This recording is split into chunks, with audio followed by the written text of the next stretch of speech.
Hello guys, আপনাদেরকে একটা কথা বলতে চাই। এই যে আপনারা টিকটক করেন, টিকটক করে লাভটা কি? আপনার মতো হাজার হাজার মানুষ টিকটক করতেছে। আপনারা করেন ফেসবুক, ইউটিউব। আপনারা টিকটক থেকে ভিডিও আপলোড দেন ফেসবুকে, ফেসবুকে দেওয়ার পরে আপনার দেন ইউটিউবে, কিন্তু টিকটকে ওই ভিডিও রাখবেন না। আপনারা যদি ওই টিকটকের ভিডিও মানুষ দেখে, তাহলে তো আপনার ফেসবুকে ওই ভিডিও দেখবে না। আপনারা দেখতে পাইলেও মনে করেন দেখে চলে আসবে, তাহলে আপনার কোনো ওয়াচ টাইমও পাইছেন না, কিছুই কারণ হইতেছে না। তাহলে আপনার টিকটকটা বানায় লাভ কি? আর টিকটকে তো মিউজিক আছে, সেক্ষেত্রে তো আপনি টিকটকে কোনো লাভ নাই। আপনি টিকটকে ভিডিও বানালে আপনার টিকটকে 1 টাকাও দিবে না। আপনারা বানান ফেসবুকে, আপনারা ভিডিও আপলোড দেন ফেসবুকে, টিকটকে দিয়েন না। টিকটকে আপলোড করলে আপনার ধরুন পরিচিত হবেন, কিন্তু আপনাদের মতো হাজার হাজার মানুষ পরিচিত হইতেছে, সেক্ষেত্রে আপনাদের সময়ও যেতেছে, কিন্তু আপনারা মূল্য পাইতেছেন না।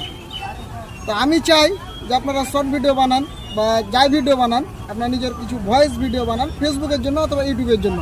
টিকটক করেন না ভাই, টিকটকে কোনো লাভ নাই।